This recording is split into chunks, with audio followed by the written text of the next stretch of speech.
Ini perasaan saya ceramah di sini bukan baru sekali, betul. Tapi kok jawab salamnya masih lemes saja. Bu, udah ngantuk? Udah ngantuk belum? Kalau udah pada ngantuk, saya ceramah cuma 15 menit aja dah. Pak, masih kuat Pak? Kalau memang masih kuat, jawab salamnya yang semangat. Setuju? Setuju? Sebab yang namanya doa harus dibalas dengan doa. Itu namanya hadiah bil hadiah. Jangan jadi orang bakhil.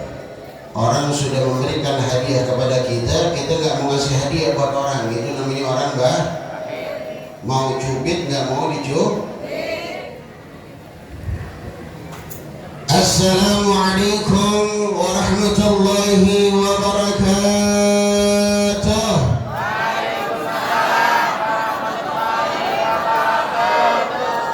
Innallaha yuhibbul witra.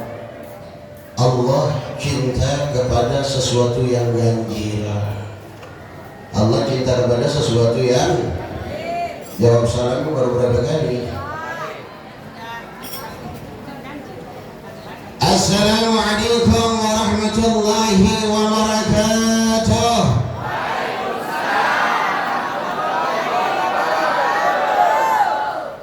Bismillah walhamdulillah wal khair wa syarru bima syi'atillah. آمنا بالله واليوم الآخر تبنا إلى الله باطنا وظاهر. بسم الله ما شاء الله لا يسوق الخير إلى الله. بسم الله ما شاء الله لا يصرف سوء إلى الله. بسم الله ما شاء الله ما كان من نعمة فمن الله.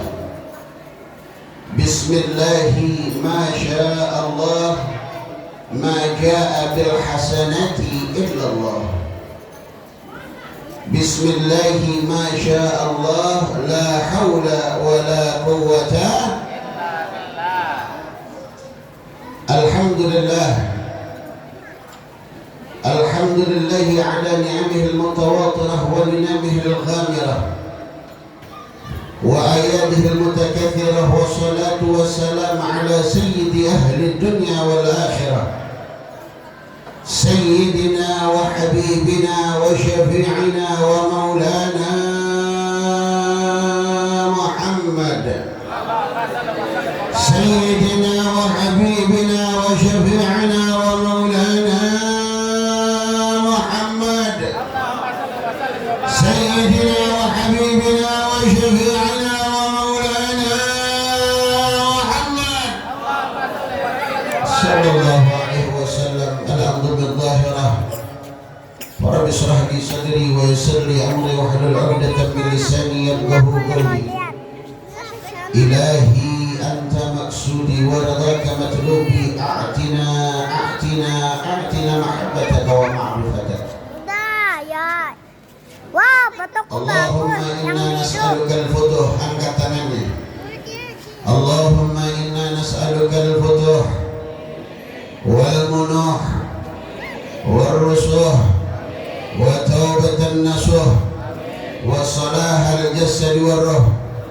Allahumma ij'alna al-hadirina fi hadzal majlis min at-tawwabin wat-tawassalihin was-salihin والمتقين في هذا الدارين في الدين والدنيا والآخرة. آمين آمين يا رب العالمين.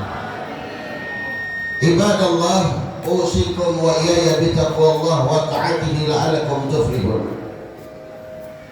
Yang sama-sama kita hormati segenap para alim ulama, segenap para zu'ama, segenap para kiai, segenap para asatidzah dan para ustazah yang insyaallah dimuliakan oleh Allah Subhanahu wa taala.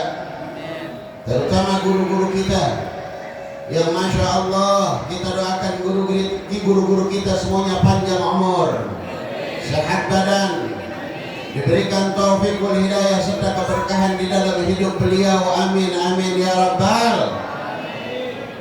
Al-Fadil Al-Mukarram Al-Mukhtaram Syekhina Al-Mahbub Bapak Kiai Haji Jamal Haris mata'anallah bitul hayatih wa nafa'na bi'ulumih.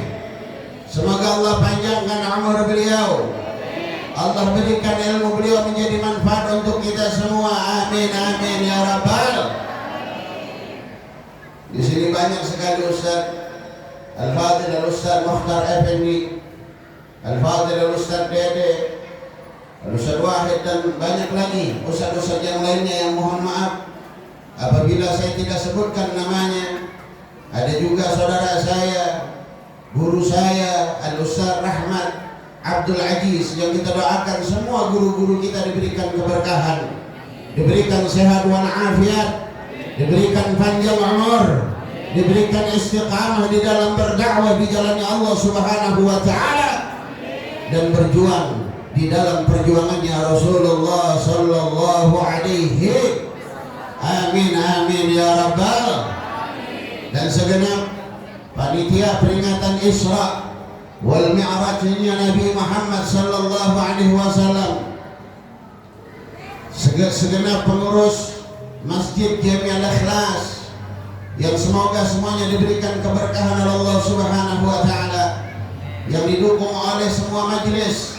Di antaranya ada majelis Wali Songo, ada juga majelis Al-Istiqamah, ada juga majelis Barakatul Rasul, yang kesemuanya insya Allah majelis-majelis tersebut menjadi cahaya di tempat ini, menjadi cahaya di tempat dan di kampung kita, menjadi penerang untuk diri kita, menjadi petunjuk untuk diri kita, menjadi penyelamat untuk segenap warga kampung atau warga perumahan Puri Mutiara Indah ini, dan menjadi selamat dunia dan akhirat. Amin amin ya rabbal. Alhamdulillah di sini banyak majelis. Alhamdulillah. Sebab dikatakan satu majelis itu bisa menutup 70 tempat maksiat, saudara. Kalau di sini ada 4 majelis, ada majelis Wali Songo, ada majelis Al-Istiqamah, ada majelis Barakatul Rasul, ada majelis daripada Masjid Jami'al Ikhlas, berarti sudah berapa tempat daripada kemaksiatan yang ditutup oleh majelis-majelis tersebut. Sebab apabila di satu tempat tidak ada majelis ilmu, di satu tempat tidak ada majelis zikir, di satu tempat tidak ada majelis yang menyampaikan daripada risalahnya Rasulullah, maka jangan harap tempat tersebut Allah berikan keberkahan, tetapi yang ada Allah akan berikan musibah pada tempat tersebut. Na'udzubillahi min. Makanya kemarin waktu hadir ke rumah pengurus 3 majelis ini semua hadir Ustaz Mukhtar. Makanya saya bilang ini majelis yang pertama, majelis Wali Songo. Kenapa dinamain Wali Songo? Itu semua sudah gadratullah, gadrat dari Allah Subhanahu wa taala. Setelah Wali Songo timbul Masjid Majelis Al-Istiqamah. Setelah ada Majelis Al-Istiqamah, ada lagi namanya Majelis Barakatul. Semuanya bernaung di satu tempat yang namanya Masjid Jami'al Ikhlas. Kok bisa begitu ya? Anda katakan, Bu, kenal gak Wali Songo? Kenal gak Wali Songo, Bu? Pak, kenal Wali Songo? Siapa Wali Songo? Wali-wali yang ada di Indonesia. Kenapa beliau-beliau, para wali semuanya dijadikan orang-orang yang begitu tinggi derajatnya di mata Allah Subhanahu wa taala? Para wali dijadikan wali oleh Allah Subhanahu wa taala, dijadikan paku di bumi, dijadikan paku di Indonesia ini, bukan sebab daripada ketakwaan mereka, bukan sebab daripada sholat mereka, dikarenakan keistiqomahan mereka di dalam berdakwah dan berjuang untuk Allah dan Rasulnya. Betul atau betul? Makanya di sini pertama wali songo, kalau pengen jadi wali songo mesti istiqamah. Betul? Mesti istiqamah, sebab dikatakan yang istiqamah khairun min alfin karamah. Sesungguhnya yang namanya istiqamah itu lebih mulia daripada 1000 karamat. Wali diangkat jadi wali karena keistiqomahan beliau di dalam beribadah, karena keistiqomahan beliau di dalam menjalankan segala perintah Allah. Wali diangkat menjadi orang yang mulia karena istiqamah membela perjuangannya Rasulullah Sallallahu Alaihi Wasallam. Jadi yang pertama wali songo mesti istiqamah. Cuman saking istiqamahnya muridnya nggak nambah-nambah. Ustaz Habib, ini kan istiqamah, muridnya 9 sampai kapanpun. Bukan istiqamah yang itu, saudara. Maksudnya istiqamah, al-istiqamah bin niyah, istiqamah di dalam niat, wastiqamah bil amal, dan istiqamah di dalam perbuatan. Ini yang dicintai oleh Allah Subhanahu wa taala. Betul atau betul?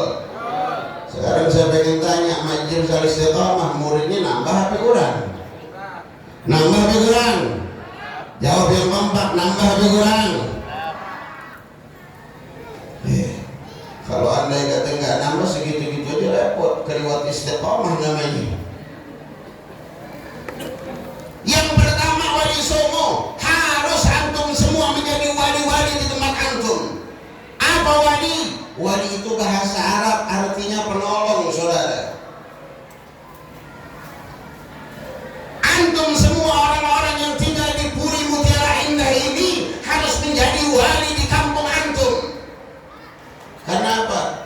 Kalau antum tidak ibadah, kalau antum tidak hadir ke majelis ilmu, kalau antum tidak hadir ke majelis zikir, kalau tidak ada pengajian ibu-ibu, maka ini kampung akan menjadi bencana, bala dan musibah. Naudzubillah min. Jadi wali, jadi penolong bagaimana kampung ini agar tidak ada musibah. Betul? Betul? Jangan nggak enak dapat musibah, nggak enak.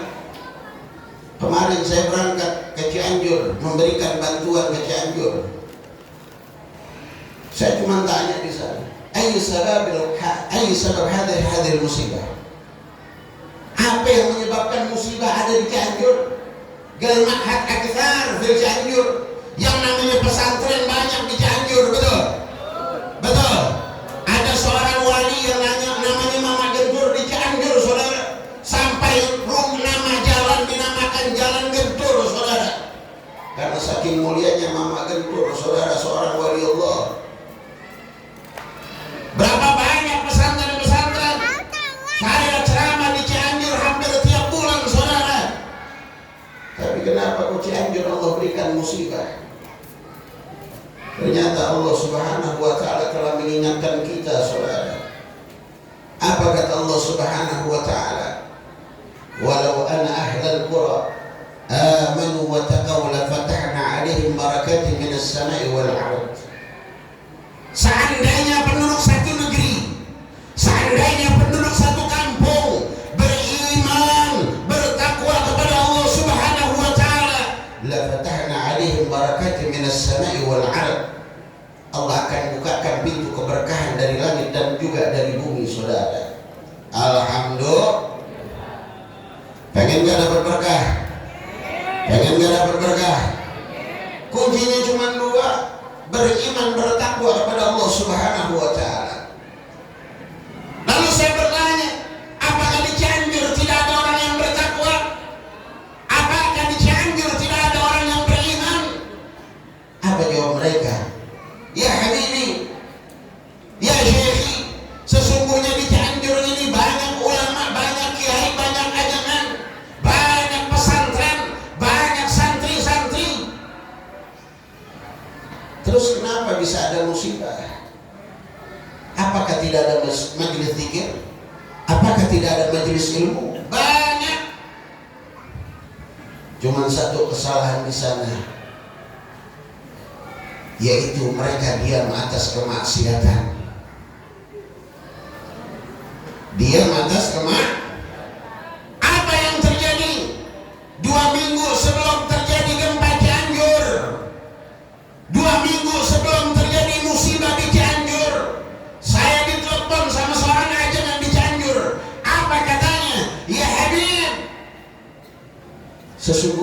Cianjur ini ada sesuatu yang terjadi. Apa yang terjadi? Besok ada peresmian, ada pagelaran, yang mana pagelaran tersebut peresmian kantor, peresmian perkumpulan LGBT.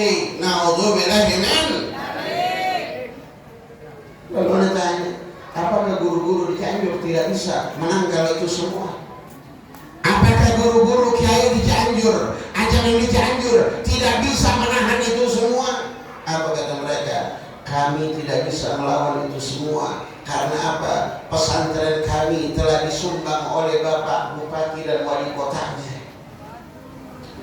Sehingga ketika kami ingin melawan, ketika kami ingin mencegah, apa kata mereka? Hei, ingat, kalian aku berikan bantuan untuk pondok, kalian aku berikan sumbangan untuk pondok. Kenapa sekarang ada satu permintaan kami saja? Biarkan mereka mengadakan acara tersebut.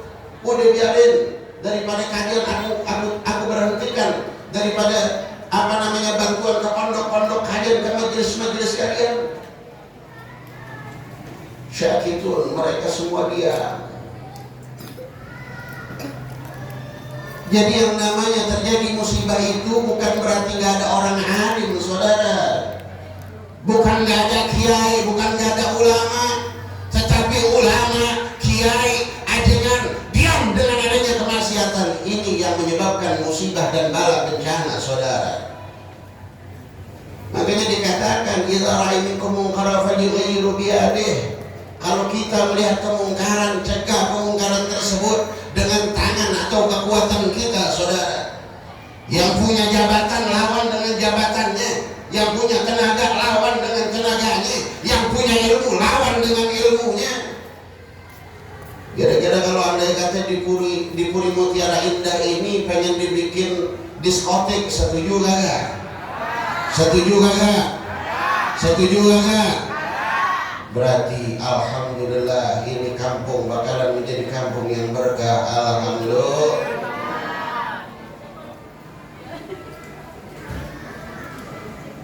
Makanya berkah tuh. Jadi kalau pengen jadi wali songo, penolongnya Allah dan penolong Rasulnya harus apa? Harus istiqamah. Harus istiqamah. Istiqamah di dalam perbuatan dan ibadah kepada Allah Subhanahu wa taala. Nanti kalau kita istiqamah bagaimana? Yang ketiga ada majelis barakatul Rasul, turun keberkahan dari Rasul. Turun keberkahan dari Rasul. Jadi wali mesti istiqamah. Kalau di istiqamah dapat berkah dari Rasul. Kuncinya satu, apa? Ikhlas. Betul. Betul. Ikhlas. Siapa yang harus ikhlas? Gurunya harus ikhlas, muridnya harus ikhlas, pejuang-pejuangnya, panitianya pun harus ikhlas. Betul apa betul? Kok gurunya juga harus ikhlas? Ya, gurunya harus ikhlas. Bagaimana? Guru kalau ikhlas itu, guru kalau ikhlas artinya ilmunya, pemikirannya keluar dari dalam hatinya. Dikatakan oleh anda punya guru Sayyidul Walid Al-Habib Abdurrahman bin Ahmad bin Abdul Qadir As-Segaf. Beliau mengatakan apa? Ya Ahmad, ma kharaja minal qalb dakhala al-qalb. Beliau mengatakan apa yang keluar dari hati akan masuk ke dalam hati kita. Ketika seorang guru mengajarkan dengan keikhlasan, maka akan masuk ke murid dan diterima dengan rasa ikhlas. Itu yang akan menjadikan keberkahan. Alhamdulillah. Jadi mesti ikhlas.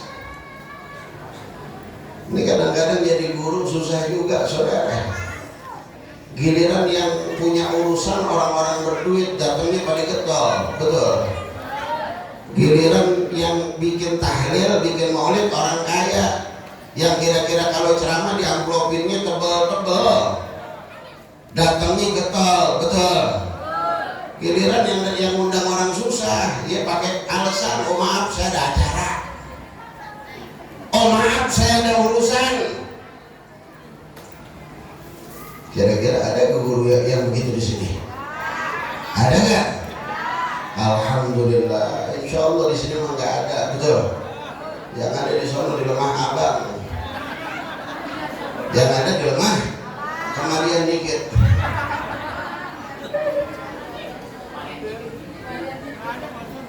Artinya apa? Cari guru yang ikhlas. Ketika antum semua punya guru yang ikhlas, maka ilmu itu akan menjadi najah, menjadi kesuksesan buat diri kita. Tapi ketika guru-guru kita tidak ikhlas, muridnya pun nggak ikhlas, betul. Kalau anda kata guru, gue pengen ngajar di situ, cuman mesti apa namanya, kalau bisa kafalahnya gedein ya.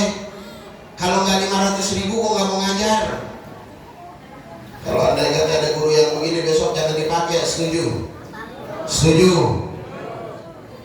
Kata gurunya, karena anda berangkat pakai bensin, karena anda berangkat pakai baju baru, yang baju mesti dicuci mesti pakai sabun, mesti pakai tenaga, betul. Kalau anda kata semua guru berpikir tentang uang, maka perjuangan Nabi bakalan hancur, saudara. Kalau anda yang kata guru pengen ngajar, pengen ceramah, mikirin bensinnya berapa, buat makannya berapa, buat ininya berapa, guru yang begini nggak bakalan menjadikan keberkahan kepada muridnya, saudara. Sebab kenapa? Guru ialah murabbi ruh kita, guru penanggung jawab kita di ini dunia dan di akhirat, saudara. Jadi kalau pengen punya guru, cari guru yang ikhlas. Makanya kata guru anak, syarat cari guru itu mesti 3. Syarat cari guru mesti 3. Yang pertama asyikhu bisyikh. Yang pertama kalau pengen cari guru tersebut dia punya guru gak di atasnya. Artinya apa? Kalau guru kita selalu mengatakan, kayak tadi guru kita Yeki Jamal Hanis mengatakan apa? Menurut Al-Habib Muhammad bin Ali bin Abbas Al-Maliki Makkah di dalam kitabnya Mafahim Antusahah. Menurut Sayyidil Habib Muhammad bin Ali bin Abbas Al-Maliki di dalam kitabnya Khasaisul Muhammadiyah. Dulu tuh kitab namanya Syaraful Ummah Muhammadiyah, lalu diganti menjadi Khasaisul Muhammadiyah. Saya alhamdulillah tuh kitab langsung kitab Syaraful Ummah dan kitab Khasaisul Ummah Muhammadiyah itu langsung saya baca di hadapan pengarang kitabnya, yaitu Sayyidul Walid Abuya Profesor Dr. Sayyid Muhammad bin Ali bin Abbas Al-Maliki Makkah. Saya langsung dapat tuh ijazah beliau dan baca di hadapan beliau dan diijazahkan kitab itu oleh beliau. Begitu juga kitab Mafahim Antusahah. Ini beliau orang ahli hadis. Beliau ini ulama yang masya Allah keilmuannya. Artinya apa? Kalau cari guru yang punya guru di atasnya, yang ketika dia berkata menurut guru saya, tuh cakep tuh guru begitu. Jangan cari guru yang selalu ngomong menurut saya. Cari guru yang ngomong menurut saya. Ini orang yang nggak berguru, saudara. Sebab dikatakan oleh Imam Haddad di dalam satu kitabnya, satu ilmu yang kita dapatkan dari guru lebih baik daripada 1000 ilmu yang kita dapat dari kitab. Satu ilmu kita dapat dari mulut guru kita sama 1000 ilmu yang kita dapat dari kitab yang kita baca, itu berkahnya lebih berkah yang satu, saudara. Jadi yang pertama kalau pengen cari guru, gurunya harus punya guru. Yang kedua, apa? Bisnadi bi'ilmihi yusannidu bi'ilmihi. Yang kedua, kalau cari guru lihat ilmunya bersanad tidak. Saya belajar kepada saya punya guru Al-Habib Abdurrahman bin Ahmad bin Abdul Qadir As-Saqqaf. Al-Habib Abdurrahman belajar kepada guru beliau Al-Habib Salim bin Ahmad bin Husain bin Jindan. Habib Salim belajar kepada Al-Habib Ali bin Abdurrahman Al-Habsyi. Habib Ali bin Abdurrahman Al-Habsyi belajar kepada gurunya Al-Habib Muhammad bin Tahir. Habib Muhammad bin Tahir belajar kepada gurunya Al-Habib Ali bin Al-Habsyi. Al-Habib Ali Al-Habsyi belajar kepada Al-Habib Ali bin Muhammad bin Husain Al-Habsyi. Al-Habib Ali bin Muhammad Al-Habib Husain bin Abdullah bin Tahir belajar kepada gurunya Al-Habib Ali bin Muhammad Al-Haddad. Habib Ali bin Muhammad Al-Haddad belajar kepada gurunya Al-Habib Ali bin Salim Al-Attas. Habib Ali bin Salim Al-Attas belajar kepada gurunya Al-Habib Abdullah bin Umar Al-Attas. Al-Habib Umar Al-Attas belajar kepada gurunya Al-Habib Ali bin Muhammad bin Husain As-Segaf. Al-Habib Muhammad bin Husain As-Segaf belajar kepada gurunya Al-Habib Ali bin Abi Bakar Al-Juhri. Habib Ali bin Abi Bakar Al-Juhri belajar kepada Habib Abdurrahman bin Ahmad bin Syihab. Habib Abdurrahman bin Ahmad bin Syihab belajar lagi kepada gurunya Al-Habib Abu Bakar Adini. Habib Abu Bakar Adini belajar kepada gurunya Habib Abu Bakar Al-Idrus. Al-Habib Abu Bakar Al-Idrus belajar kepada gurunya Al-Habib Syekh bin Abu Bakar bin Salim. Habib Syekh bin Abu Bakar bin Salim belajar kepada gurunya Al-Habib Abdurrahman Segaf. Al-Habib Abdurrahman Segaf belajar kepada gurunya Sayyidina Bagir Muqaddam. Sayyidina Bagir Muqaddam belajar kepada abahnya Al-Habib Ali. Al-Habib Ali belajar kepada Al-Habib Muhammad. Al-Habib Muhammad belajar kepada Al-Habib Ali. Habib Ali belajar kepada Habib Muhammad. Habib Muhammad belajar kepada Al-Habib Ali. Ali belajar kepada gurunya Al-Habib Ali. Habib Ali belajar lagi kepada gurunya Al-Habib Isa. Isa belajar lagi kepada Sayyid Ahmad. Sayyid Ahmad belajar kepada Sayyidina Musa Al-Kazim. Sayyidina Musa Al-Kazim belajar kepada lagi kepada Ali Ridha. Ali Ridha belajar lagi kepada Zaid bin Ali. Zaid bin Ali belajar lagi kepada Sayyidina Muhammad Al-Bagir. Kepada Ja'far Sadiq. Ja'far Sadiq belajar kepada Muhammad Al-Bagir. Sayyidina Muhammad Al-Bagir belajar kepada Ali Zainal Abidin. Sayyidina Ali Zainal Abidin belajar kepada Sayyidina Husain. Sayyidina Husain belajar kepada ayahnya Sayyidina Ali bin Abi Thalib. Sayyidina Ali bin Abi Thalib belajar kepada Sayyidina Rasulullah sallallahu alaihi wasallam. Kira-kira nyampe gak tuh? Kira-kira nyampe gak? Sekarang saya pengen tanya, antum punya guru siapa? Guru antum siapa? Gurunya guru antum siapa? Gurunya guru antum siapa?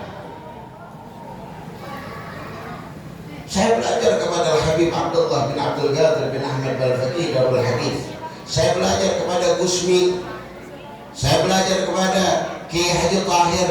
Saya belajar kepada Buya Arwani. Saya belajar banyak guru-guru, saya belajar. Dan semua sanadnya saya hafal itu. Kenapa? Syarat mencari guru, kita mesti tahu sanad keilmuannya. Alhamdulillah. Dan syarat yang ketiga, kalau pengen cari guru yang ikhlas. Di akhir zaman ini cari guru ikhlas susah, betul? Cari guru ikhlas susah, betul? Kebanyakan guru-guru sekarang bukan imanuhum fi qulubihim. Banyakkan guru-guru zaman sekarang imannya itu bukan di hatinya, tetapi imanuhum fi anfusihim. Imannya ada di dalam amplop, saudara. Betul apa betul?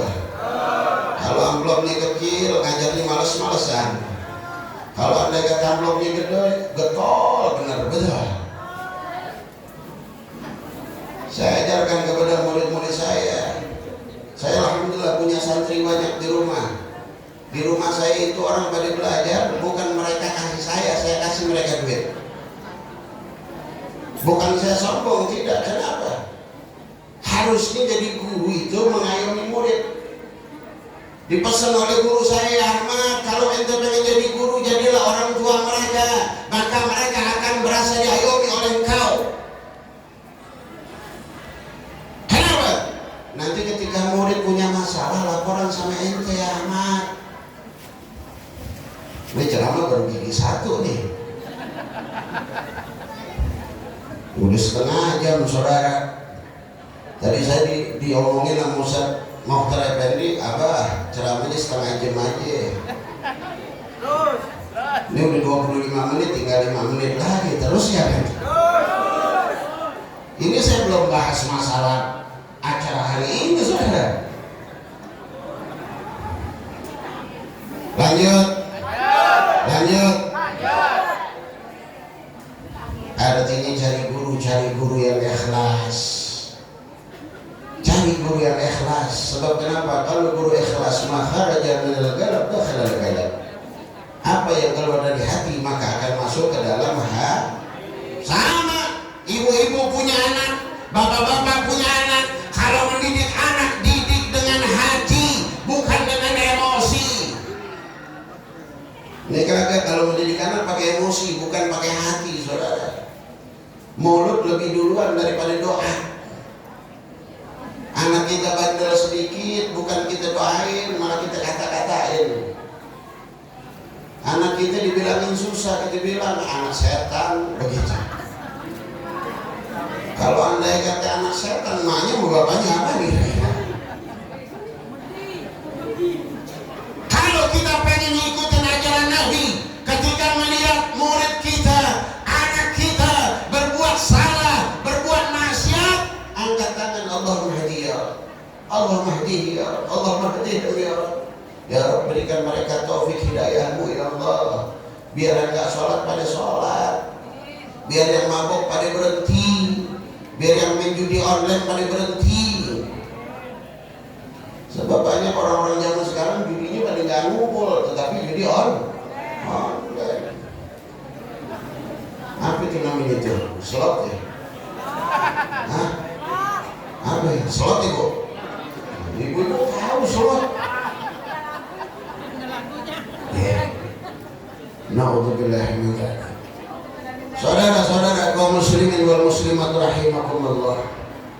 Ini hari kita menghadiri peringatan Isra wal Mi'rajnya Nabi Muhammad sallallahu alaihi wasallam.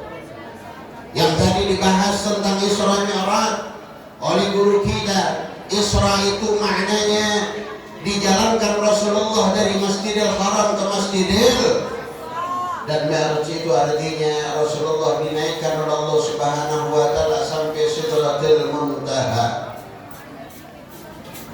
Artinya apa? Di dalam Isra Mi'raj ini ada dua. Yang pertama vertikal dan horizon. Vertikal dan horizon. Sebagaimana firman Allah Subhanahu wa taala, Bismillahirrahmanirrahim, Subhanalladzi asra bi'abdihi laylan minal masjidil harami ilal masjidil. Jadi Rasulullah itu diisrakan oleh Allah Subhanahu wa taala. Makna daripada Isra ini ialah Subhanalladzi asra. Subhanalladzi asra. Allah Subhanahu wa taala memulai daripada ayat tersebut dengan kalimat subhanallah. Kenapa Allah Subhanahu wa taala mengatakan dengan kalimat subhanallah? Sebab di antara ayat-ayatnya Allah, surat-surat yang Allah turunkan, tidak ada yang dimulai dengan kalimat subhanallah. Yang kita sering dengar alhamdulillah. Sekarang saya pengen tanya, kalimat subhanallah itu disebut kalau kita lagi dapat apa, saudara? Kalau kita dapat musibah, ucapannya apa? Kalau dapat musibah, ucapannya apa? Inna lillahi wa inna ilaihi. Kalau dapat duit, paseh amat.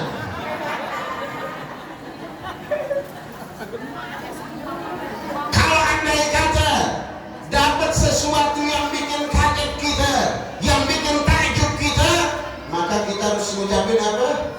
Subhan. Punya anak pinter, dapat ranking 1, ucapinnya apa? Subhan. Artinya kalimat subhanallah ini Allah suruh kita ketika kita takjub terhadap sesuatu. Ngelihat cewek cakep, ngelihat cowok ganteng, ucapinnya subhan. Jangan buset. Yang kita sering sebut buju buset tapi subhanallah. Bu, kalau melihat cowok ganteng melihatnya buset tapi subhanallah. Yang benar.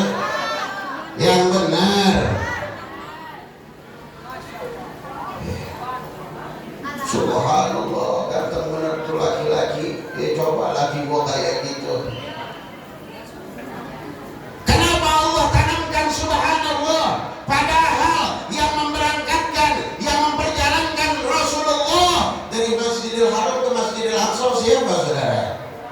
Siapa? Yang memperjalankan Rasulullah dalam satu malam ke Masjidil Haram, dari Masjidil Haram ke Masjidil Aqsa siapa, Bu? Siapa, Bu? Berarti yang hebat siapa? Yang hebat siapa? Terus kenapa Allah takjub dengan pekerjaannya sendiri, saudara?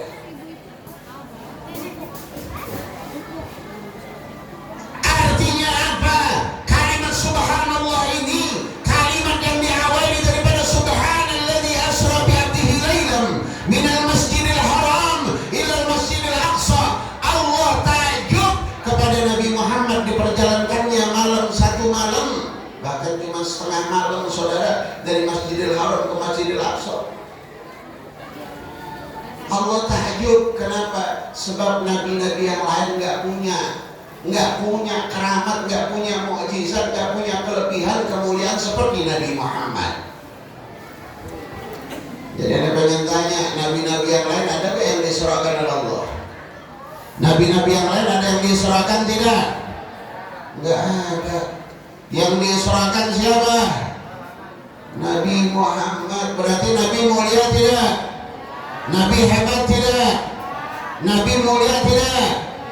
Lebih mulia daripada nabi-nabi yang lain. Wajar kalau Rasulullah dapat gelar Sayyidul Mursalin, penghulu daripada para nabi-nabi dan rasul. Apa makna daripada Allah menjalankan Nabi Muhammad dari Masjidil Haram ke Masjidil Aqsa?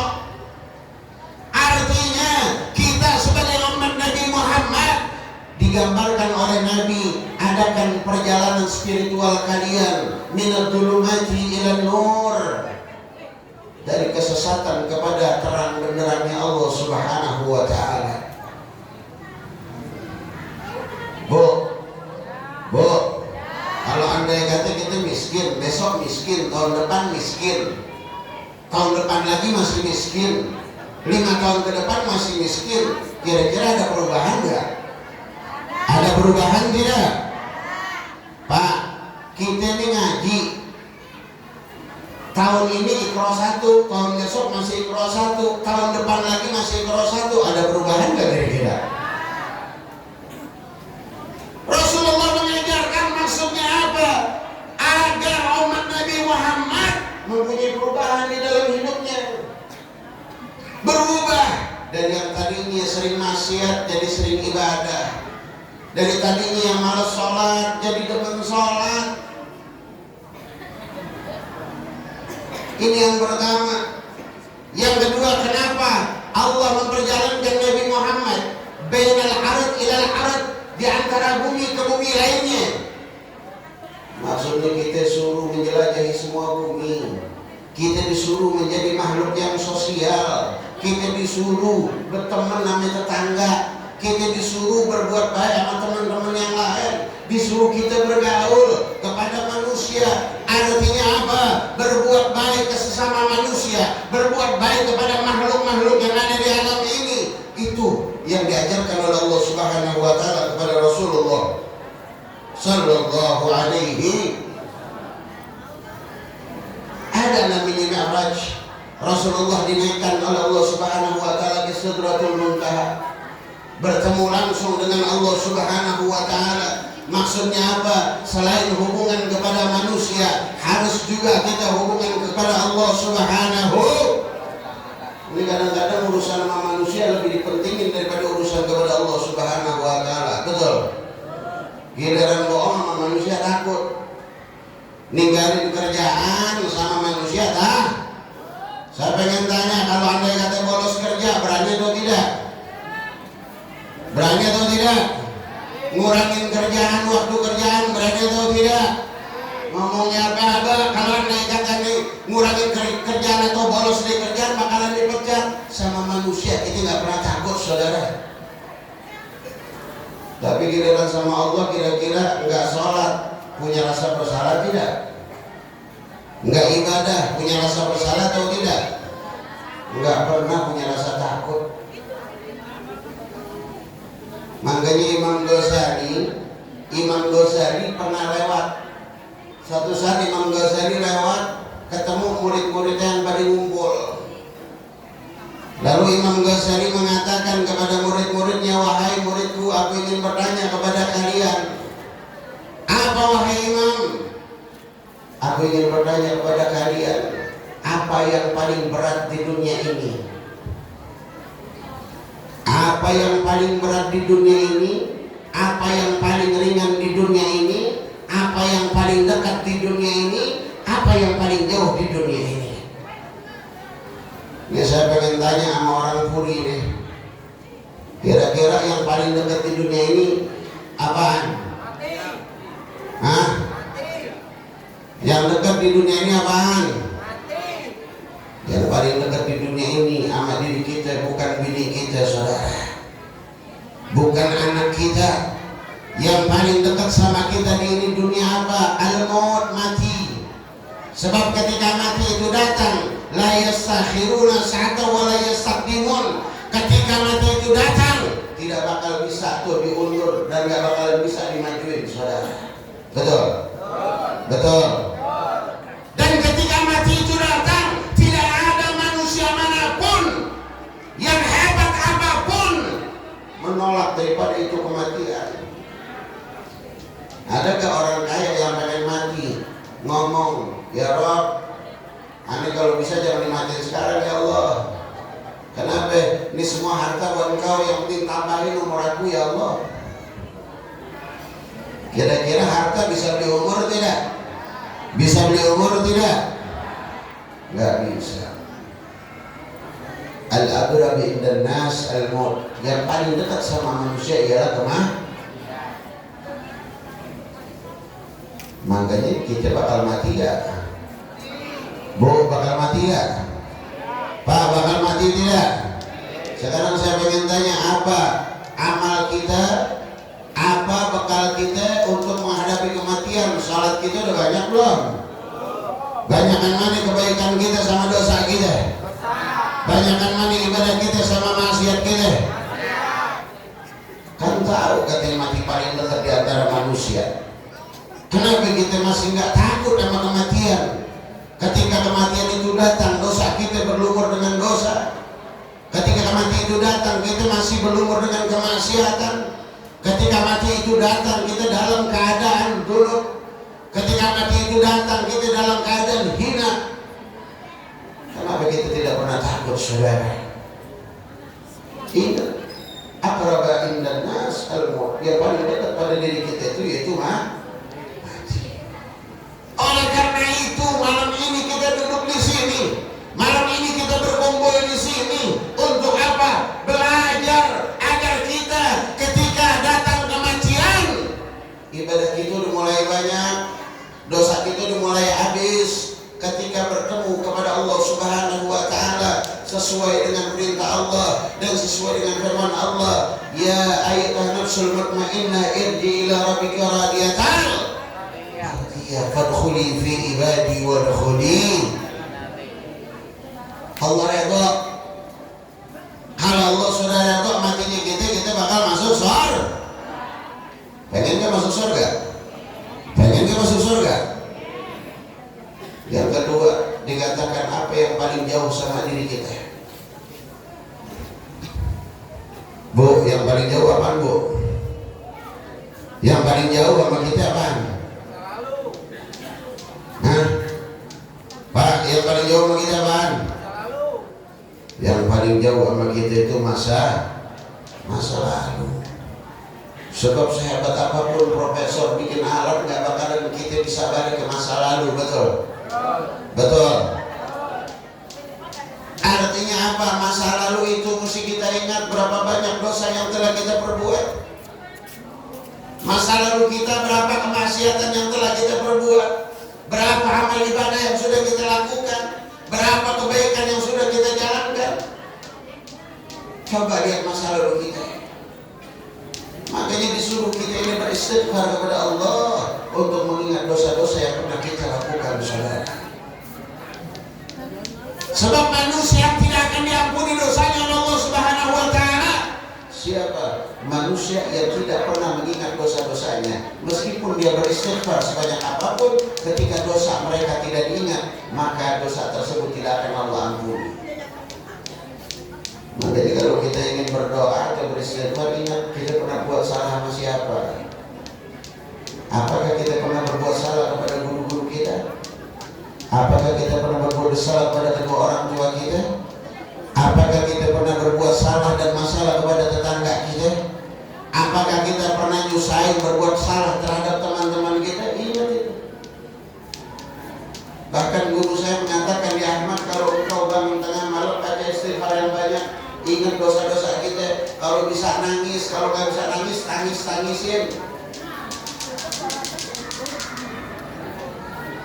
Kalau bisa nangis, kalau nggak bisa nangis, tangisin. Biar kata nangisnya porak-porak. Kenapa? Sebab setiap air mata kita, air mata yang kita jujurkan untuk mengingat dosa kita akan dibalas oleh Allah Subhanahu wa taala dengan berlipat-lipat ampunan ya Allah Subhanahu wa taala. Makanya dikatakan kalau andai kata kita beristighfar, ada dalam diri kita nada penyesalan. Ya Rabb, saya pernah nipu orang ya Allah. Ya Allah, saya pernah nipu orang ya Allah. Kalau bisa ya Allah, jangan sampai saya bisa nipu orang lagi ya Allah. Bapak-bapak bangun malam ya Allah, saya bohong sama bini ya Allah. Gaji 4 juta, saya ngomong 2,5 juta ya Allah. Jamaah masjid ya Allah, saya pernah nuker sendal saya ya Allah. Sendal jelek saya ganti yang bagus ya Allah. Ingat dosa-dosa kita, kenapa? Sebab ketika kita ingat dosa akan timbul nada penyesalan pada diri kita melakukan dosa tersebut. Dan itu yang akan munculkan magfirahnya Allah Subhanahu wa taala, turun ampunannya Allah Subhanahu. Alhamdulillah. Jadi mau masa lalu, ingat-ingat masa lalu. Jangan ikutin lagu masa lalu, biarlah masa lalu gitu. Kan ada lagu ini kalau masalah. Apa yang paling berat di dunia ini kata Imam Ghazali? Mulutnya dan jawab besi, wahai imam. Baja, wahai imam. Batu, wahai imam. Gunung, wahai imam. Kata Imam Ghazali, salah. Yang paling berat di dunia ini ialah menjaga amanah yang Allah berikan kepada diri kita. Anak amanah, harta amanah, ilmu amanah. Menjaga ilmu itu berat, saudara. Makanya ada orang ngomong, kenapa sih abang nggak mau dipanggil Ustadz, Habib, Kiai atau yang lainnya, pengen dipanggil Abah? Mohon maaf, saya punya guru Sayyidil Walid Al-Habib Abdurrahman bin Ahmad bin Abdul Qadir As-Segaf itu Habib besar, saudara. Ilmunya banyak, muridnya semua Habib jadi ulama. Tetapi beliau ketika dipanggil Habib, beliau nggak mau. Dipanggil Sayyid, beliau nggak mau. Maunya dikatakan apa? Ustadz Abdurrahman As-Segaf. Apa kata beliau? Kalau anda katanya dipanggil Kiai, anda dipanggil Habib, anda dipanggil Sayyid, anda malu sama Rasulullah. Kenapa? Takutnya anda berbuat dosa. Apa kata Rasulullah nanti? Kalau anda kata anda dipanggil Kiai, anda takut sama Rasulullah. Sebab kenapa? Al-ulama warathatul anbiya, bahwa ulama ialah penerus para nabi. Kalau anda berbuat salah, anda mengajarkan yang salah, mau ditaruh di mana muka anda ketika menghadap Rasulullah? Anda kalau bisa dipanggil abang, dipanggil abang paling enak. Orang mau bilang abang bakso deh. Sebab guru saya pun seperti itu, saudara. Beliau bahrul fahamah, lautan kepahaman. Bahrul ilm, lautan ilmu. Gak mau dipanggil dengan gelarnya, saudara. Makanya menjaga ilmu ini berat. Jangan sembarangan antum semua manggil seseorang ustaz. Kenapa? Ustaz itu berat. Dan jangan sembarangan antum memberikan gelar ustaz kepada seseorang. Jangan sembarangan, saudara. Kalau antum sudah berani memanggil seseorang ustaz, antum mesti tanggung jawab dunia dan akhirat. Antum menganggap seorang guru, maka harus tanggung jawab dunia akhirat. Kenapa? Sebab yang namanya guru makhluk kata wanisian.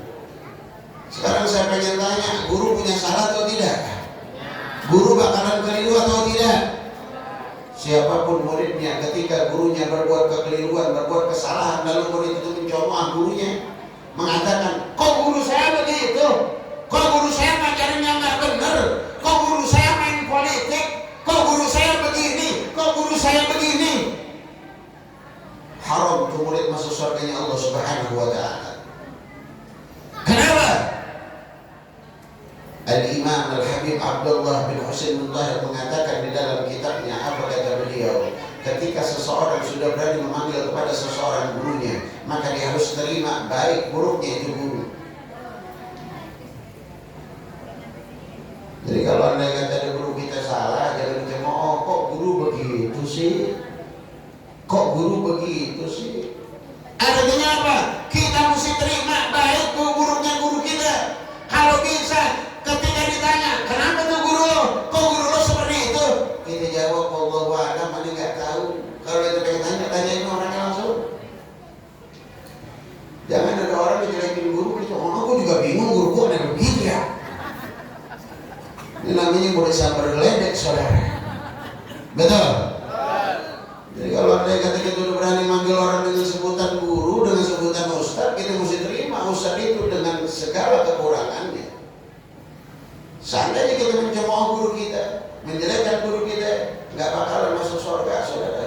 Kenapa? Sebab durhaka seorang anak terhadap orang tua masih Allah ampunin, tetapi durhaka seorang murid kepada guru nggak bakalan ada obatnya.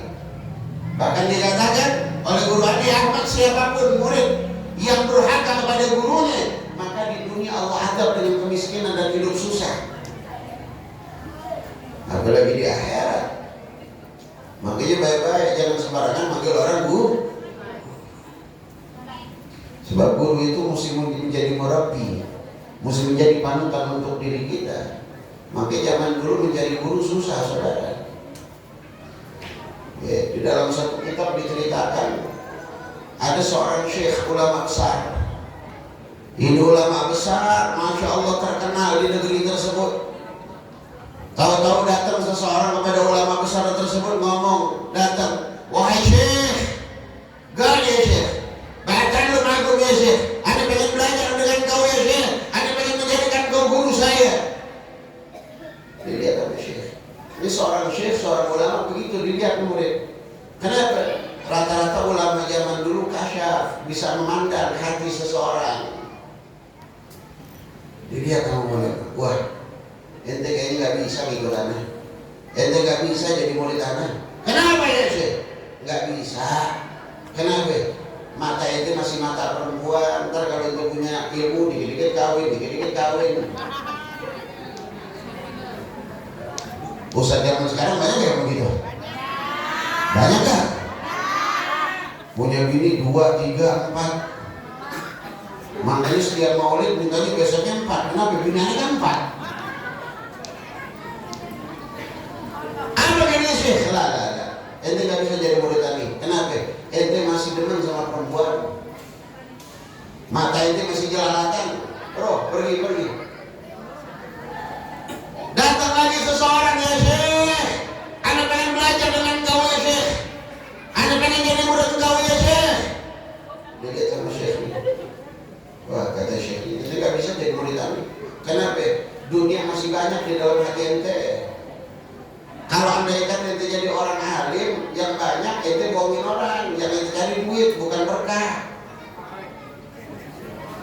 Ntar dikit-dikit anjir, Ustaz anda mengundang, Kiai anda mengundang, Habib anda mengundang, wali piro. Zaman sekarang Ustaz yang begitu banyak ya? Kiai yang begitu banyak ya? Gue pengen ngundang dimintain panggil saudara.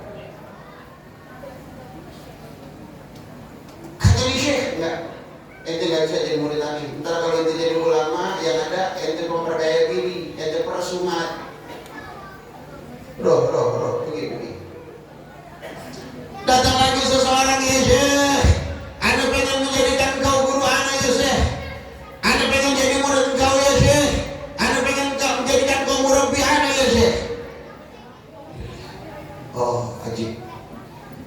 Kira-kira ente pengen jadi murid ani siap gak diuji?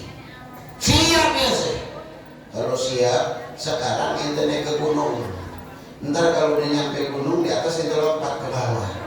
Mati sih. Iya, ente coba. Gak berani sih. Boro-boro buat ngaji, yang ada mati dulu aja sih. Berani tidak? Enggak ya sih. Ya sudah, kalau gak berani begitu. Ini orang nyari guru diujinya udah kayak gitu saudara. Kira-kira di Puri Mutiara Indah ini guru ada yang begitu gak? Yang pengen jadi murid sulit begitu ada gak kira-kira? Enggak lama datang lagi seorang murid. Ya Syekh, Anda pengen jadi murid engkau ya Syekh. Anda pengen belajar kepada engkau ya Syekh. Fadhal silakan. Cuma itu siap gak diuji? Siap ya Syekh. Ya sekarang itu naik ke gunung. Ngapain ya Syekh? Naik ke gunung. Tuh naik ke gunung 2 hari. Naik ke gunung 2.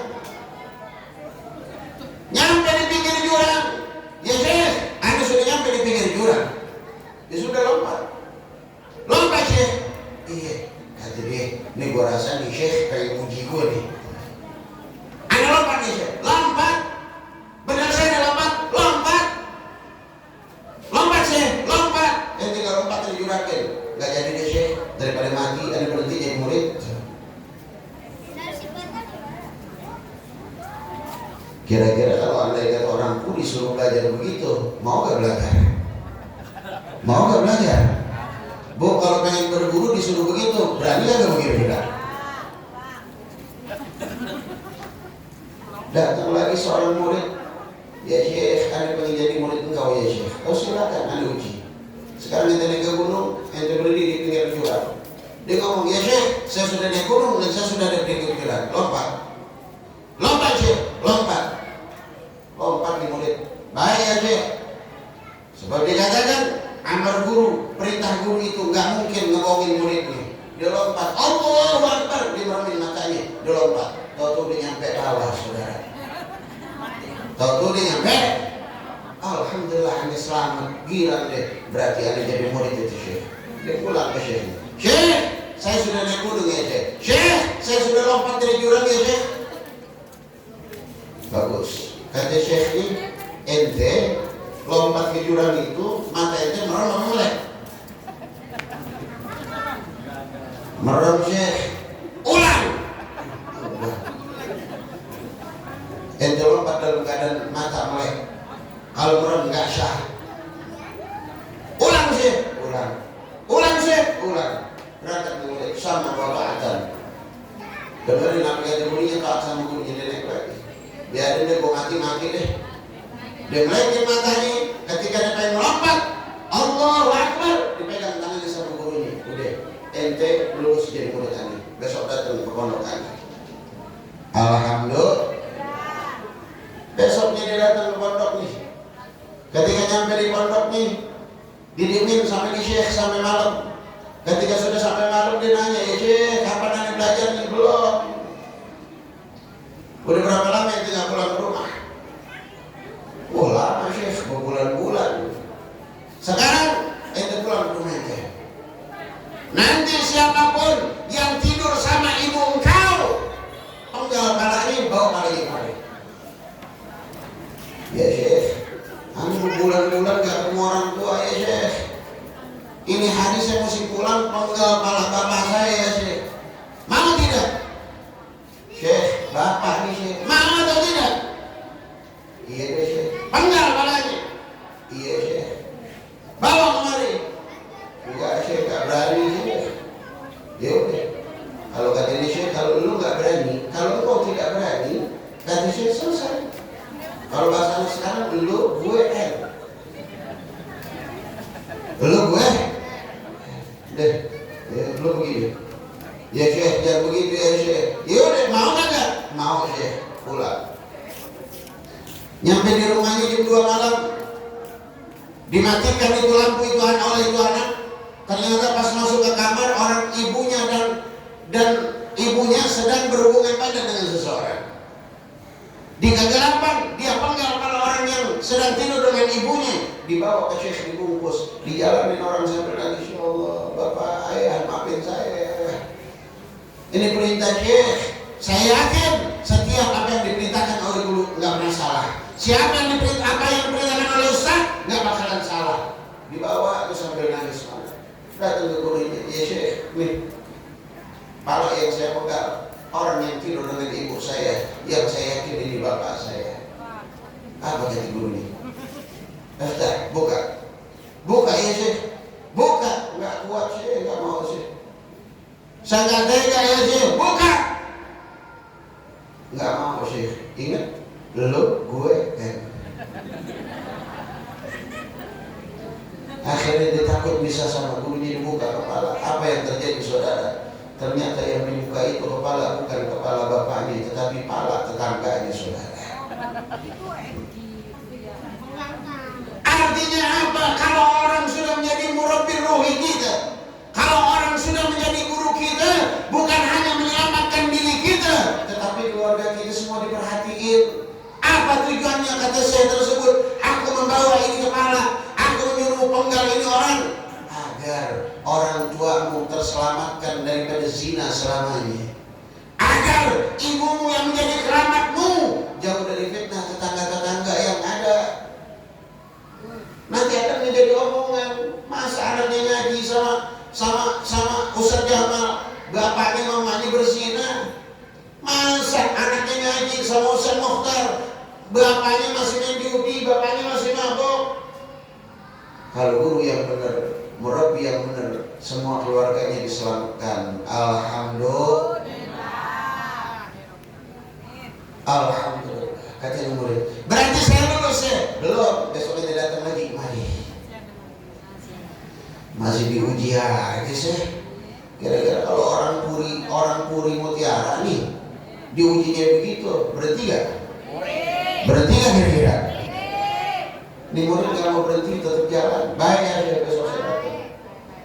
Dia datang kepada Syekh. Ya Syekh, dia datang. Kapan belajarnya? Entar dulu, belum. Masih ada ujian satu lagi.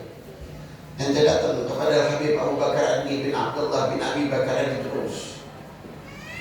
Ente tunjuk tuh Habib Abu Bakar Adni bin Abdullah bin Abi Bakar itu sudah tunjuk. Ya Syekh, ya Habib, sesungguhnya ilmu itu belum ada apa-apa ini. Ke langit kagak, ke bumi kagak, kecil ente, jangan sombong begitu. Ini Habib Abu Bakar Adni waliullah saudara. Seorang wali yang karamatnya tinggi, beliau mempunyai ilmu kasyaf. Bahkan ketika beliau dites sama seseorang, ya Syekh Abu Bakar Adni, ya Habib Abu Bakar Adni, tunjukkan keramatmu. Apa yang kau pengen? Mator bin laban, turunin hujan susu. Beliau angkat tangan, ya Allah, turunin hujan susu. Turun hujan susu saudara. Kira-kira hebat? Hebat kira-kira? Ada orang zaman sekarang bisa nurunin hujan susu. Beliau mengatakan apa ya Allah? Seandainya Sayyidina Fadil Muqaddam bisa menurunkan hujan madu, dan aku anak cucunya masa gak bisa nurunin hujan susu. Diberitakan malaikat datang kepada Abu Bakar Adni, ya Abu Bakar Adni, engkau dapat salam dari Allah Subhanahu wa Ta'ala. Jangankan kau minta hujan susu, seandainya kau minta dipadamkan api neraka hari ini, Allah akan padamkan. Kira-kira itu suruh nunjuk ulama yang begitu, berani gak kira-kira? Hah? Ini murid karena perintah gurunya, dia datang. Pas di perjalanan dia melihat rombongan Al-Habib Abu Bakar Adni lagi naik kuda, naik onta, jauh, jarak 1 kilo. Wah, itu dia tuh Habib Abu Bakar Adni. Gua pengen tunjuk nih, bukan kata-kata ini. Perintah guru. Sambil ngumpet di balik pohon korma saudara. Jarak 1 kilo, kira-kira kalau andai kata ngomong jarak 1 kilo, kedengeran gak kira-kira? Dia ngomong, cuma ngomongnya kenceng. Habib Abu Bakar Adni, ente jangan sombong, ilmu ente belum naik langit, belum turun ke bumi. Atas kagak bawah kagak ngegantung, jangan sombong, ilmu ente masih kecil. Apa yang terjadi? Syekh Al-Habib Abu Bakar Adni melihat, ngedengar itu omongan dalam jarak 1 kilo saudara. Apa kata Abu Bakar Adni? Man anta fi wara'i sajar? Siapa engkau yang ada di belakang pohon? Ukhruj, keluar. Buset, dengar. Gue udah jauh bener, ngumpet lagi. pakai denger, ini orang manusia atau malaikat? Oh, terus keluar kau, kata Abu Bakar ini. Dia keluar. Maaf Habib, ini Habib punya ilmu kasyaf, makanya jangan sembarangan ngomongin Habib, ngomongin kiai, biar kata tadi sekarang kiai di kalender kedengaran saudara. Jadi jangan sampai ente ditunjuk-tunjuk begitu. Terus kata Abu Bakar nih, keluar loh. Ini orang keluar dengan terang. Kenapa ente ngomong kayak begitu? Sambil kesel Sayyidina Abu Bakar ini nunjuk itu orang seakan-akan keluar laser dari telunjuknya. Ketika laser itu pengen nyampe orang ini, kata Abu Bakar ini, seandainya cahaya ini nyampe kena tubuhmu akan jadi abu tubuhmu, akan jadi turab tubuhmu. Ditunjuk sama Abu Bakar ini. Ketika pengen nyampe, gurunya datang, ditarangin pakai tangannya. Apa? Tangannya itu bolong, tangannya terbakar, tangan gurunya. Gal, ya Syekh, ya Habib, khalas ya Habib, udah cukup. Ya Habibi, cukup wahai Habib, jangan lagi. Ini murid saya, ini murid saya, jangan Habib. Kenapa dia ngomong begitu? Ini perintah saya pengen ngetes nyari di murid saya, betul kan ngikutin apa kata saya. Meskipun omongan saya salah diikutin sama dia. Saya pengen tahu murid saya. Tangan dibakar. Terus bagaimana dengan tanganmu yang bakar? Ya Habib. Wahai Habib, udah gak apa-apa tanganku terbakar di hati dunia, tetapi jangan sampai dibakar di akhirat ya Habib. Ampunin aneh ya Habib, samehna ya Habibi. Minta maaf Habib. Doain jangan sampai di tangan kebakar lagi di akhirat, cukup di dunia ini ya Habib. Ya, ditarik mulut pulang gara-gara lu tangan gua kebakar. Kata gurunya, gara-gara lu di tangan gua kebakar. Kata mulut lagi guru ngajarin yang agak-agak aja. Coba kalau dia kata Syekh ngajarin begitu nggak kita ngajarin bakar Syekh. Gua mau ngetes lu. Kira-kira berani gak? Lah ini mau berani-berani aja. Coba. Karena apa? Ini murid yakin. Kenapa? Yakin bahwa guru ini akan melindungi dia dunia dan akhiratnya. Artinya apa? Cari guru yang berani melindungi dunia dan akhirat kita. Jangan hanya akhirat kita saja menyelamatkan kita, tapi ketika laparan guru kita tutup mulut, tutup mata. Murid gak masak, ya biarin aja. Orang dia kagak mau kerja. Tapi kita orang ngaji, kenapa gak ngaji? Jangan. Seorang guru harus memperhatikan dunia dan akhirat seorang murid. Makanya, baiklah anda syekhu wa anta waliduh. Kalau ente menjadi gurunya, maka ente akan menjadi orang tuanya. Cari guru yang bisa jadi orang tua kita dan bisa jadi guru kita.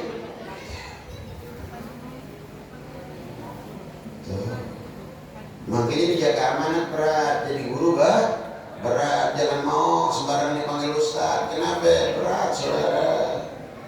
Udah mampu belum kita menjamin kehidupan yang baik buat murid kita di dunia wal akhirah?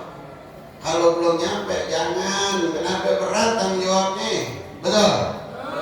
Ini sekarang orang baru bisa meminta tahlil panggil ustaz girang. Betul? Baru bisa ngajar Iqra dipanggil ustaz girang. Kalau kagak dipanggil ustaz, kan gua guru, panggil ustaz dong. Jangan bangga dipanggil ustaz, tanggung jawabnya berat. Ibu-ibu juga jangan mau sembarangan dipanggil ustaz ya. Udah mending jadi mama dede. Mendingan jadi mama dede. Mama dede dari panggil ustaz aja, tapi dipanggil mama dede. Makanya nggak mau dibilang ngaji, curhat dong. Jadi curhat bukan ngaji, Jadi ilmunya berat. Menjaga amanat ilmu berat. Menjaga amanat harta itu berat. Sebab kenapa harta bakal dipertanyakan nanti di yaumul qiyamah. Dari mana engkau dapatkan harta itu dan kemana engkau jalankan harta itu. Dari mana engkau dapatkan harta itu dan kemana engkau nafkahkan itu harta. Ya Allah, Anda dapat harta dari jalan kebaikan, tetapi Anda buang dalam jalan keburukan, tanggung jawab nanti engkau di akhirat. Ya Allah, saya dapatnya dari yang haram ya Allah, cuma saya buat sumbang masjid ya Allah. Saya dapat duit ya Allah, masang togel 4 angka, 400 juta ya Allah. Karena saya takut dosa, saya bangun musola ya Allah. Saya namain musola, musola at-togeli ya Allah. Dinamain musolanya at-togeli. Karena aku takut masuk neraka ya Allah. Syuf, apa yang kita lakukan buat itu bukan menambah atau mengurangi dosa ente. Siapa orang yang mendapatkan rezeki haram, lalu rezeki haram itu dia makan, dia dapat dosanya. Lalu kalau gue makan, gue sumbangin aja anak yatim, gue sumbangin aja orang susah, biar lebih manfaat, saya kata udah pahala. Gak bakalan bisa. Ente kasih ke anak yatim makan duit haram, ente yang dosa. 10 anak yatim kita kasih dari duit yang haram, 10 anak yatim dosanya ente kamu. 1000. Kalau ente bangun musola dari duit haram, itu musola dipakai tiap hari sama orang yang ibadah, itu orang yang ibadah dosanya ente yang tanggung, mereka tetap dapat pahala dari Allah Subhanahu wa Ta'ala. Jadi jangan sembarangan. Harta ini berat saudara. Makanya kapanpun kita punya harta, kapanpun punya kesempatan buat nafkahin di jalan yang baik, nafkahin. Ada suruhan anak yatim, kita punya duit jangan pakai besok, sekarang. Ada pembangunan masjid, jangan pakai besok, sekarang. Ada sumbangan buat ini dan itu yang buat kebaikan, jangan pakai besok, sekarang. Ustaz, Kiai, kalau andai kata saya sumbangin ini duit saya besok makan apa? Ingat, yang ngasih rezeki siapa? Yang jadi rezeki siapa? Serahkan kepada Allah Subhanahu wa Ta'ala. Ini hari Allah, saya sumbangin harta saya buat di jalan-Mu ya Allah, dan aku serahkan pada tawakkal Allah fa huwa hasbuh. Engkau lebih tahu keadaanku ya Allah. Besok Allah nanti yang lebih bagus. Alhamdulillah. Anak-anak kita amanat. Kenapa? Amanat yang mesti kita jaga. Sebab anak akan menjadi tabungan buat diri kita, dan anak akan menjadi penarik kita ke dalam neraka Allah Subhanahu wa Ta'ala. Ibu, bapak masuk surga, anak ibu masuk neraka. Apa yang kata tuh anak ya Rob? Jangan masukin saya ke neraka. Pertemukan saya kepada kedua orang tua saya yang lagi asik-asik di surga ya Allah.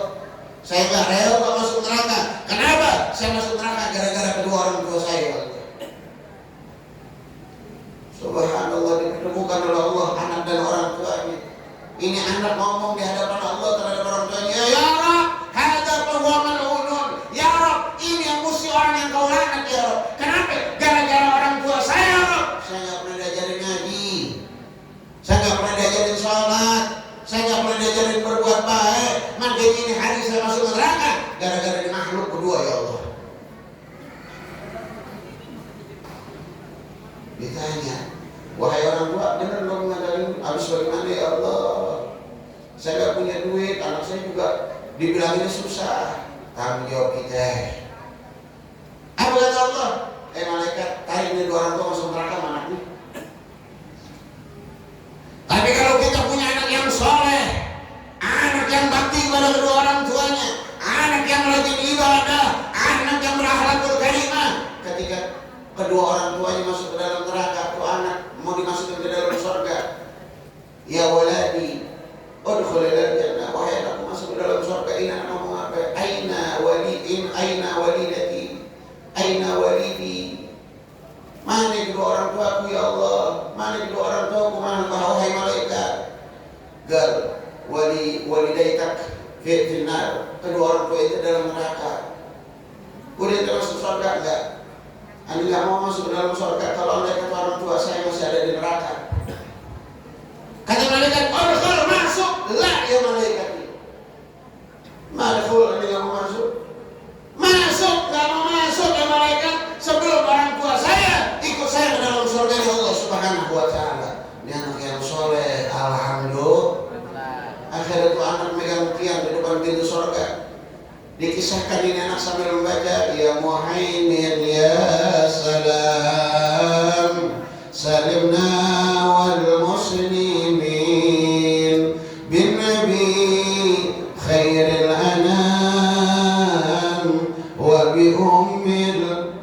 mu'minin ya muhaimin ya salam salimna wal muslimin bin nabi khairil anam wa bi ummil mu'minin. Kalau itu baca terus sampai harus goyang. Allah berkata kepada malaikat, ya malaikat, kenapa ini harus bergoyang? Kenapa harus bergoyang ya malaikat? Ini harus bergoyang ya Allah karena seorang anak lagi nungguin orang tuanya masuk neraka ya Allah. Sampai dibaca ya muhaimin ya salam salimna wal muslimin bin nabi khairul anam wa bi ummil mu'minin. Ini harus disuruh berhenti, nggak mau. Harus berhenti, nggak mau ya Allah. Sebelum orang tuanya kau angkat ya Allah dengan kesolehan ini anak dipanggil orang tuanya di neraka karena sebab ini anak yang soleh dimasukin ke dalam surga. Alhamdulillah. Jadi pengen nggak punya anak masuk surga ini gara-gara anak? Pengen nggak punya anak yang soleh? Pengen nggak punya anak yang soleha? Ajarin anak kita dari sekarang bagaimana mengenal Allah dan Rasulnya, bagaimana beribadah kepada Allah dan Rasulnya. Jangan didiemin aja anak kita. Kenapa? Sebab anak kalau kita diemin bakalan jadi bumerang buat kita masuk ke dalam nerakanya Allah Subhanahu wa ta'ala. Makanya Isra Mi'raj ini ada satu wacana, ada satu hikmah, ada satu perintah yang Allah kirimkan melalui Nabi Muhammad, yaitu untuk umatnya, yaitu pelaksanaan salat. As-salatu imaduddin. Faman agama faqad agama din wa man hadama faqad hadama din. Salat. Ajarin anak kita salat. Kenapa? Kalau kita mendirikan salat, maka kita sama saja mendirikan agama. Kalau kita melalaikan salat, maka sama saja kita menghancurkan agama. Na'udzubillahi min. Bu, salat gak bu? Salat gak bu? Bapak salat gak? Yang gak sholat itu binatang, betul. Yang gak sholat binatang. Dulu ada satu kisah hari Jumat, kebo sama anaknya lagi di dalam kandang. Kebo sama anaknya lagi di dalam. Ini kebo lagi nyusuin anaknya. Tahu-tahu datang Jumat datang, Allahu Akbar, Allahu Akbar, Allahu Akbar, Allahu Akbar. Itu kira-kira umat Islam ketika dengar azan Jumat, kira-kira bagaimana aja? Berbondong-bondong semua ke masjid. Ketika lagi berbondong-bondong ke masjid, ini kebo yang lagi netek sampai kaget. Ini anak kebo yang lagi nyusul kaget. Bang, apaan tuh? Itu azan namanya. Apaan tuh azan? Panggilan sholat buat orang-orang biar pada sholat. Baru pengen nyusul lagi, bondong-bondong, mama, itu orang pada mau mana? Itu orang pada mau sholat. Itu siapa mak? Itu manusia, orang Islam pada mau sholat, dapat panggilan dari Allah. Kok kita nggak sholat? Kita mah kebo. Kita kan kebo, nggak sholat nggak apa-apa, itu mah orang. Yang sholat itu orang Islam.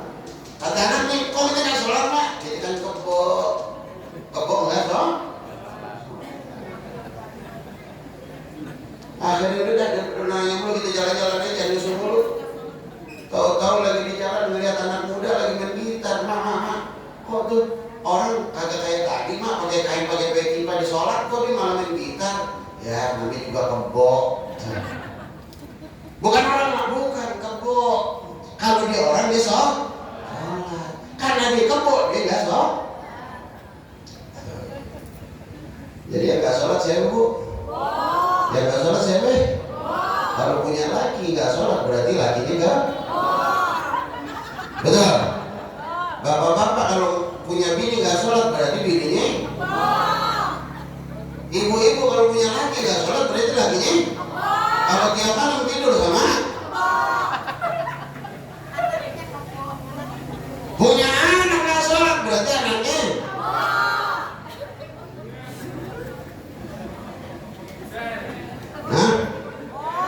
Kebo. Berarti orang yang nggak sholat itu kah? Kebo.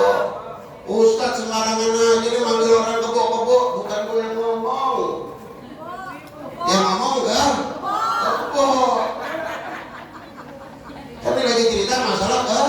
Kebo. Jadi kalau orang nggak sholat berarti kah? Kebo.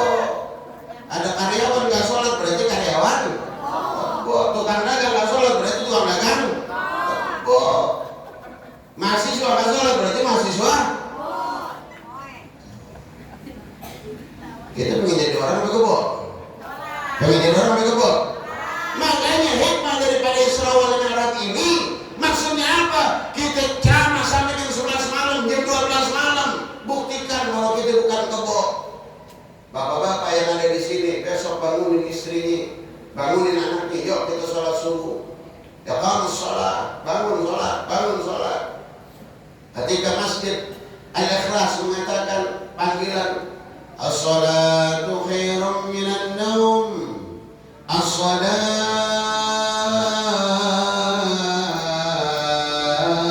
khairum minan naum. Bangun. Kalau nggak bangun, oh.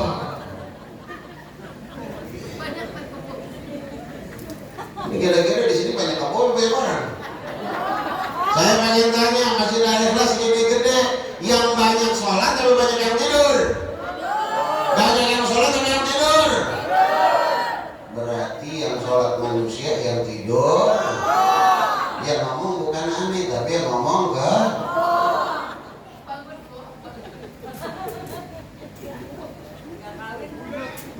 Nah, pokoknya kebobule lagi. Jangan kebobule mahal.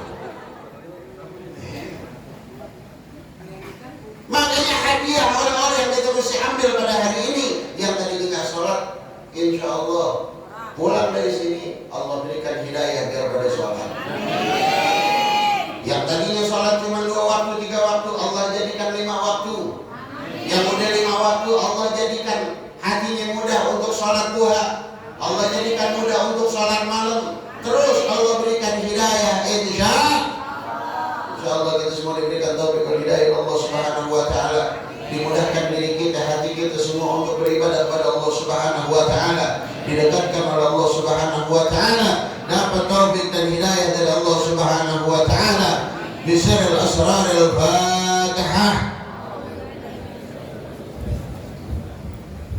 Bismillahirrahmanirrahim. Alhamdulillahirabbil alamin arrahmanir rahim maliki yaumiddin. Bismillahirrahmanirrahim. Shiratal mustaqim. Shiratal ladzina an'amta 'alaihim ghairil maghdubi 'alaihim waladdallin. Bismillahirrahmanirrahim. Allahumma shalli wa sallim ala sayyidina Muhammad wa ala ali sayyidina Muhammad. Allahumma bihaqqi sayyidina Muhammad wa ala ali sayyidina Muhammad. Allahumma bijahi sayyidina Muhammad wa ala ali sayyidina Muhammad.